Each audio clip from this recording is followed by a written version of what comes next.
again to the annual European Rheumatology Congress 2019 here in Madrid. Thank you for joining us for what is the final edition of Eular News, sadly. But don't forget, we still have Saturday's programme to come. I'm Rheumatology and I'm an academic rheumatology trainee from Liverpool in the UK. And today we've got a packed programme for you. We are covering axial spondyloarthritis, safety issues in pregnancy and infection, remission and outcomes, psychological well-being in rheumatic diseases, practical skills in rheumatic diseases for trainees and practitioners, and data handling. So a very varied programme. I'm joined today again by Stephanie. Hello again, I'm Dr. Stephanie Shoup-Borrell and I'm an epidemiologist from the University of Manchester, UK. And who else am I joined by today?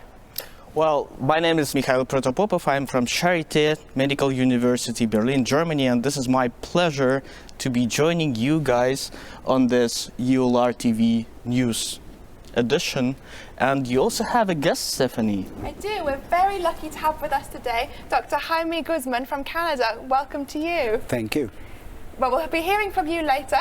So first, I'd like to hear what Mikhail got up to at the conference today. Oh yeah, I cannot stand, once again, not going to the session on the Axial SPE because it was really interesting and a lot of results of the new studies mainly devoted to the novel biologic agents, all belonging to the group of the interleukin-17 inhibitors, were presented there. And actually 4 drugs, the results on the studies on the 4 drugs from this group, bimekizumab, netakimab, brodalumab and ixekizumab, were presented with the pretty much similar result. The main outcome parameter was ASAS 40 response, which is the standard outcome parameter in this disease, and the majority of the patients, more than half of the patients, actually achieved ASAS 40 response, which is pretty much comparable to the existing medication, to the existing class of the biologics that we really have in our disposal for this disease. I was present on the section about the Axial SPE, and it is well known that there is an unclosed gap and a need for the new medications for the patients with the Axial SPE, because generally we do already have 2 classes of the biological drugs for such patients, but also not all the patients do really respond well on the treatment, so new options are needed. And 4 reports during this session were presenting the results of stage 2 and 3 clinical trials devoted to the different medications, but all belonging to the one class, interleukin-17 inhibitors. And there were reports on the efficacy of the bimekizumab, netakimab, brodalumab and ixekizumab, all showing comparable results. There were certain peculiarities between the studies. For example, the study on the netakimab was associated with a very low placebo response, and study on the brodalumab has included also the patients with the non-radiographic axial SPE along with the patients with the radiographic axial SPE, but generally the effectiveness of those drugs was comparably high, and this means that we would probably have new options for our patients with the axial SPE quite soon available on the market. Another highlight from this session was the report from Professor Carl Gaffney from UK, reporting high prevalence of the extra-articular manifestations in patients with the axial SPE. So according to his data, 32% of the patients with the axial SPE have at least one extra-articular manifestation, but the good news is that the majority of them will only have one. And my personal highlight from this session would be the report from the Swiss Clinical Quality Management cohort presented by Dr. Adrian Curie, who has explored what options do we have if the standard treatment, standard biological treatment, which would be anti-TNF medications, doesn't work in this category of patients, and currently we have two options: either start a new anti-TNF medication, another anti-TNF medication, or switching to the interleukin-17 medication. And indirect comparisons were actually presuming that switching to another class of the medication can be beneficial compared to the anti-TNF, to administering the second anti-TNF drug. This has not been confirmed in the Swiss cohort, showing similar efficacy of those two classes of the biological drugs, and even administration of the interleukin-17 medication was inferior to the second anti-TNF drug in male patients. So this sounds really interesting, and we certainly need a good quality data and a randomized controlled trial powered enough to address these gender specificities in the patients with the Axial SPE. That's very interesting that you say that, Mikkel. In fact, I met with Prof. Landeve earlier today to discuss exactly this, about spondyloarthritis, and in fact, more broadly, the overdiagnosis and overtreatment in rheumatic diseases in general. Let's take a look at what he had to say. I can explain why overdiagnosis and overtreatment was chosen by the scientific committee last year. It has to do with the fact that we usually in rheumatology, especially in inflammatory rheumatology, always think about new medicines, new drugs that work even better than the previous ones. And a relatively overseen issue with regard to many inflammatory diagnoses is that we sometimes may make diagnosis too early, that we make wrong diagnosis, and that we have patients that actually don't need our aggressive treatments because they will do very well also with less aggressive treatments. But in an era in which there is so many new drugs, new expensive drugs, there is definitely an impetus to treat those patients earlier with the best that we have. Very often patients ask that from us, to be treated with the best treatment. So that was a reason actually to organize this symposium, also based on an article that I wrote in the Annals of Rheumatic Diseases approximately 1 year ago that received quite some attention because, well, many physicians, many rheumatologists in the world recognized what I wrote there. Now, one such disease is, of course, rheumatoid arthritis, and you are in fact giving a talk on this later on. Do you mind just going into the details of what you'll be talking about, maybe the key highlights? Yeah, well, I will explain how the term overdiagnosis was coined in the past. It doesn't come from rheumatology, it actually comes from cancer screening, and I sort of transposed it into rheumatology. I will use a couple of examples this afternoon in the lecture, not so much rheumatoid arthritis, although you can easily do that, but a disease with which I'm far more familiar with, which is axial spondyloarthritis. And the problem that I'm going to explain over there is that the distinction between non-having axial spondyloarthritis and having axial spondyloarthritis is relatively thin. We do not have a good diagnostic test for axial spondyloarthritis. Spondyloarthritis is more a pattern. In our world we say a gestalt, and that means that you need different symptoms occurring in a particular pattern in the same patient before you should make a diagnosis. If you don't do that and rely too much on particular single items, single signs, then there is an increased likelihood that you make a too early diagnosis. And obviously this is not only the case in axial spondyloarthritis, but definitely also in diseases like rheumatoid arthritis. Think about all the initiatives that we have nowadays in terms of early recognition and early treatment start. Obviously for some patients that is very good, but inherent to that is the tendency that we will overtreat patients that actually in the end would not have needed it. So just to take you up on everything you've just said, a very hot topic at the moment is the role of MRI in axial spondyloarthritis. Can you please maybe provide some insights on the role of MRI? I'm glad that you asked that. MRI is a very hot topic in spondyloarthritis, and it has been a hot topic for more than 15 years. Because 15 years ago we thought that MRI would solve the problem of making an early diagnosis for us in axial spondyloarthritis. Because we thought that MRI was so specific that if we would find abnormalities on MRI, that the diagnosis of axial spondyloarthritis was about certain. Well, what happened was that we did a lot of MRI, and that we included MRI as a feature in the classification criteria, and that we used MRI in every patient in which the pelvic X-ray was not positive according to modified New York criteria. But during the last couple of years, we found out that the abnormalities that we find on MRI, that we thought were so specific for the disease axial spondyloarthritis, actually also occurred in healthy individuals, or in people who have done exercise, heavy exercise runners, Yes. or in postpartum ladies within a couple of months after delivery. Yeah. So it was altogether absolutely not so specific as that we thought it was. Fine. Thank you very much for your insights. And then just finally, it would be very useful to hear of any highlights from Congress that you have, particularly in the field of spondyloarthritis, perhaps. Yeah, well, as every year, there's many new developments. We've more drugs, we've more trials on existing drugs, we have exciting trials on new drugs.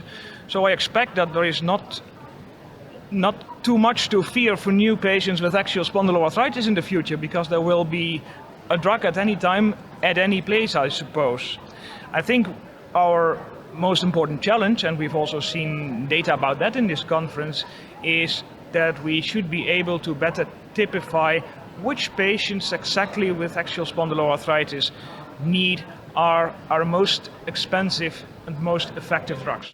This is really interesting, Brinalini, but we also need to say that it is not only the efficacy of the treatment which is important in the rheumatic diseases, but also the safety issues. And this was exactly the topic of the Win and Hot session that I had a chance of attending today.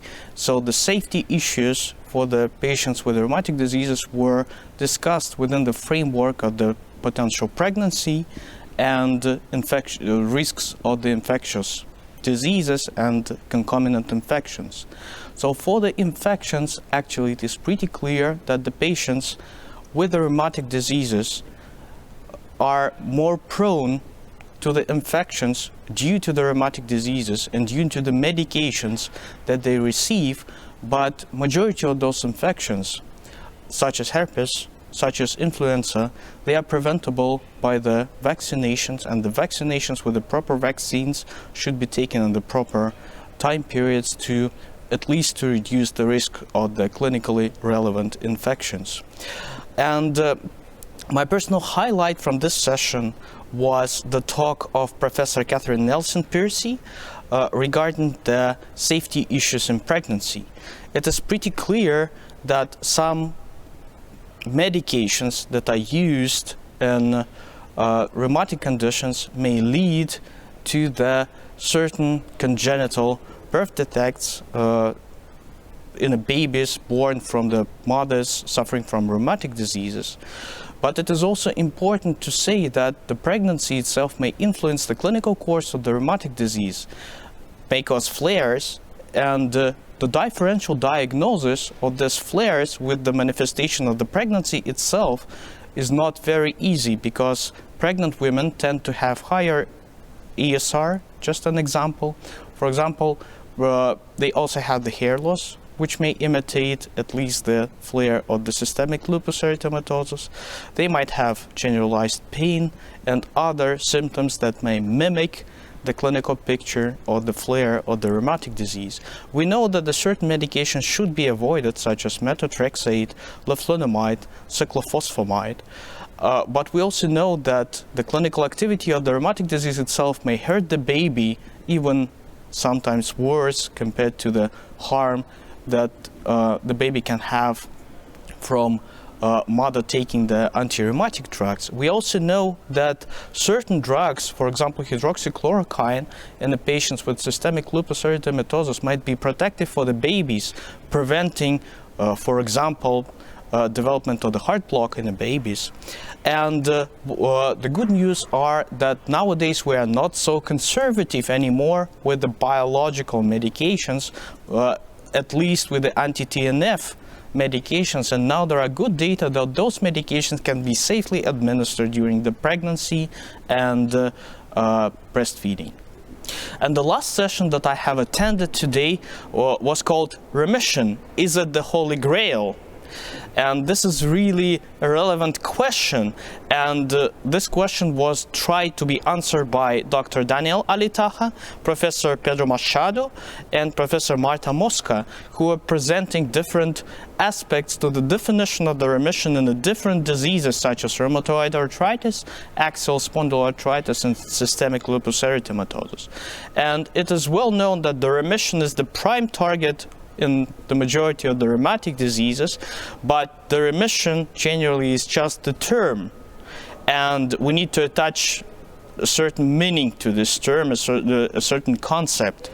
And the criteria how to define remission are quite heterogeneous among the rheumatic diseases, For example, in the rheumatoid arthritis, there are at least 5 approaches how one may define the remission, and not all of them they are comparable. For example, the approach to define the remission using the DAS-28 score, which is the activity score, may underestimate the clinical condition of the patient, because, for example, even when the patient has 7 swollen joints, he can be classified as being in remission using the DAS-28 score. So other parameters such as C-die remission and S-die remission were proposed as an alternative to this. In the area of the axial spondyloarthritis, there are also differences. For example, there is a definition which is called ASAS partial remission, and the patients with long-standing disease can never achieve this because it also includes the functional parameters, and they could never be normal in the patients with a long-standing disease because they already have the irreversible spinal damage. So remission criteria are quite heterogeneous and need to be homogenized. There is a huge discussion whether the adding of the imaging data or paraclinical data would give additional benefit in defining remission. So far, in the majority, the data does not support that.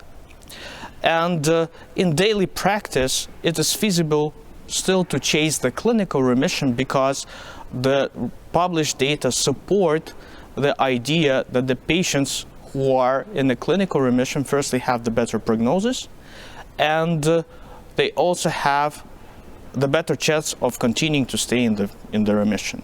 Thank you so much, Mikhail. And in terms of treating towards remission, it's useful to know who is going to achieve remission in a later stage of life. And to talk about that with us today, we've got Dr. Jaime Guzman, who's a pediatric rheumatologist in Canada. Welcome to you. Oh, thank you, Stephanie. It's a pleasure. Oh, I'm so pleased. So your work here today focused on the validation of Nordic JIA clinical prediction models in a Canadian cohort. And you looked at models to predict remission, but also severe disease and disability.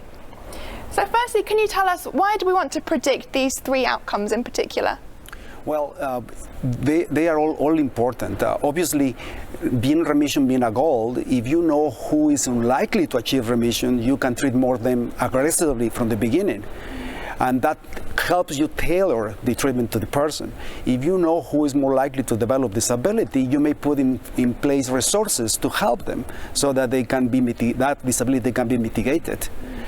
And a severe disease course is the similar idea. If you know who is going to have a very severe disease, you put resources in place, you put treatment in place to avoid that outcome. That sounds wonderful. So of course these models were already built, and the work that you were presenting today was about validating those models. So can you tell us, for our audience, what does it mean to validate a model? Why is it important? Well, it is very important because at the end of the day, we want something that will work well for future patients, but for patients that they are not here yet. So how do you check a system so that it's good? So the way to do it is to check it in a entirely separate group of patients. So you develop the tool in one place and check it in another, so that you hopefully will be then very good in the future because you have applied in different places and it works. And of course, trying to validate these models in different cohorts requires an amount of collaboration with other people from across the world. Can you tell us your experience of that? The experience has been really, really good. In the pediatric rheumatology in general, we have a good tradition of collaboration. And this project in particular was a collaboration between researchers in the Nordic countries, in the Nordic cohort, with researchers from Canada.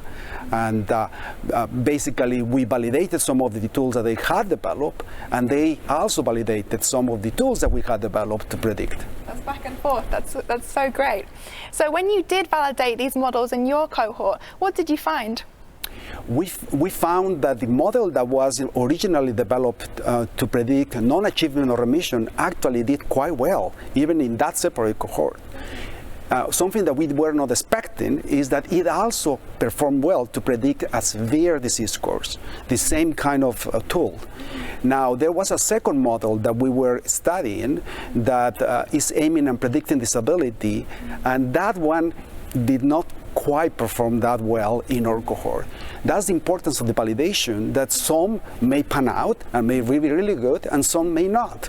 And you don't know it until you actually validate in an external cohort. That's great. So in terms of predicting remission and predicting a severe disease, these models have now been validated in two separate cohorts. Will we see them in the clinic any day soon? Well, there is two ways of thinking about this, okay? The tools themselves are already available online, so you could if you wanted. Now, if you are being academically strict, you would like to have a proper large randomized trial that shows that using the tool actually improves the outcomes of the patients. The problem is how long it's going to take to get to that point, but that will be the ideal. Yeah, so ideally we have these in the clinic. Thank you so much, Dr. Jaime Guzman.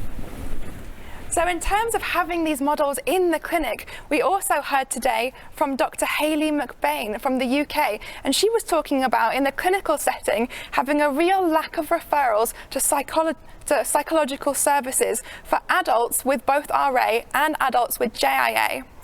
Now, we know that both RA and JIA are associated with significant impacts on both anxiety and depression, and UK and EU guidelines do suggest that these patients receive psychological support. So the study that Dr. Hayley McBain presented used an online survey to determine firstly the levels of anxiety and depression in adults with RA and JIA, but also their receipt of psychological support. And to do that, they used the 2018 NRAS survey using a social media recruitment strategy. And this was the Emotional Health and Wellbeing Matters survey. So the respondents to those survey, we had 1,565 patients with RA and 55 adults with JIA. And their average scores for both anxiety and depression were within normal ranges, which is a good news story.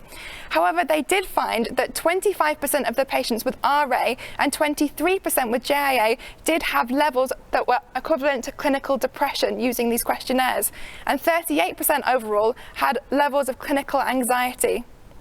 And of those that had these high levels that indicated clinical depression and anxiety, 70% of those patients had no formal diagnosis of either of these.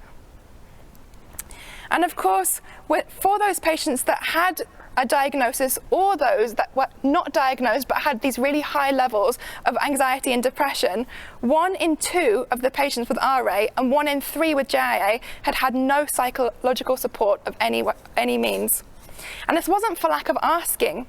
When they looked at this, 1 in 3 patients with RA and 1 in 10 with JIA had actually asked for psychological support or been offered it, but had never actually received this support. So her conclusions were there was a lot of underdiagnosed depression and anxiety in adults with RA and JIA, despite the UK and EU guidelines, and that we need to act early in measuring, identifying and referring these patients, which is of course tricky when we're under-resourced. So more resources for psychological support for JIA and RA are needed here. Oh yeah, this is really interesting, Stephanie. And it is quite well known that the patients with the rheumatoid arthritis do really have the higher rates of the depression.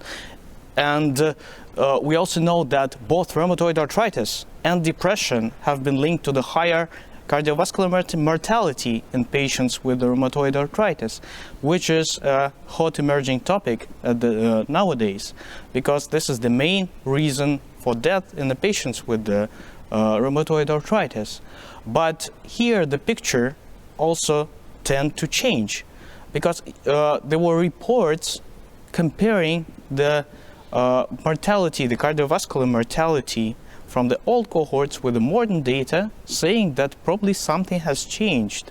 And we know the reasons, potential reasons for this. Now we have better availability for the early diagnosis. We have new criteria, new classification criteria for the rheumatoid arthritis, and we do also have novel drugs, biologics, which are widely available. So potentially things could have changed. Now, a common problem in cohort studies is missing data. And I know that for myself and others who work in epidemiological research, this is a very hotly contested issue. How do we deal with missing data? So today I attended a very lively session as part of the Young Rheumatologist series here at Eular on how to handle missing data. So first of all, we had an introduction to the types of missing data that can occur in epidemiological research. And then we had a discussion on arguments for and against accounting for this missing data. So one way to try and handle the missing data is to use a method called multiple imputation. Now, multiple imputation in general represents a set of plausible values for the missing data. And multiple imputation can actually give results closer to reality than forgetting about the missing data at all. However, then we had another talk on arguments against using imputation and other similar methods to account for the missing data. For example, is it a form of cheating? The fact that we are making information that doesn't exist necessarily. And it's better to actually try and prevent missing data in the first place rather than accounting for it afterwards. And the great thing about this session was that it was the first time that Eular has used a live voting system to let the audience make their own mind up about this topic. Did you have any other highlights? I did. I went to another very useful session, in fact, on practical skills, particularly on the assessments in clinical practice. A couple of highlights for me were on rheumatoid arthritis and vasculitis. So taking rheumatoid arthritis first, there's been a lot of new developments both in treatment and in the way we assess patients over the past few decades. And we were told about various imaging methods in rheumatoid arthritis that can be helpful in detecting subclinical disease, for example, PET scanning, MRI and ultrasound, and also the pros and cons of each of these types of imaging methods. We then heard about vasculitis, and vasculitis, of course, is a very difficult entity to assess often because there's a wide differential diagnosis, and we were told to emphasize the fact that we should be looking at function, activity and damage in these patients as a whole. And in fact, we were taken through the Birmingham Vasculitis Activity Score and how to use this as an assessment tool. And I must say, I took quite a lot from that session. It was very interesting. I'm so pleased that we've managed to cover such a wide variety of topics, Yes. not only today, but also across the 3 days of filming. And I personally have really enjoyed the experience. I did also enjoy this experience, and this was a good feeling to be a part of your team, guys. This is, I should say. But what was your personal highlight from this Congress in general? Can you name one? So my personal highlight has been to be a part of the Emunet Society. And I wonder if you could tell us a bit more about Emunet. I also did enjoy this experience of being here in Madrid, and one of my personal highlights from the whole Congress, which was not even related to the scientific program, was the 10th anniversary of the EMONet. EMONet is the branch of the young rheumatologists within the Eular, helping Eular with the certain tasks. And actually, this is EMONet who has put us here on the Eular TV, and we can only say thank you for this. And EMONet actually was started by several young enthusiasts within the Eular 10 years ago, and now celebrates its 10th anniversary with more than 2,000 of members. So for me personally, the 10th EMONet dinner where all the past chairs were invited together with the members of the executive committee of the Eular, was one of the highlights. And actually this shows how a very lively initiative can actually grow in such a short period of time. Yes, Mikkel, and speaking of lively initiatives, thank you to Emunet for considering the introduction of Eular News to the Eular Congress this year, and for Eular itself for bringing Eular TV to all of you out there who couldn't join us here in Madrid. Through this initiative, we have managed to bring you highlights from the scientific program, from our networking program, and from the Eular village through interviews and speaking to lots of different people through the medium of social media, which is really great. And look at us. And we became a team. Yes, exactly. We didn't know each other beforehand 3 days ago, and through this initiative we have managed to form a team and managed to bring so many different aspects of the Eular Congress 2019 to so many people. So thank you, Stephanie and Mikkel, for being such great team members, and for Jaime Guzman for being our final guest on Eular News.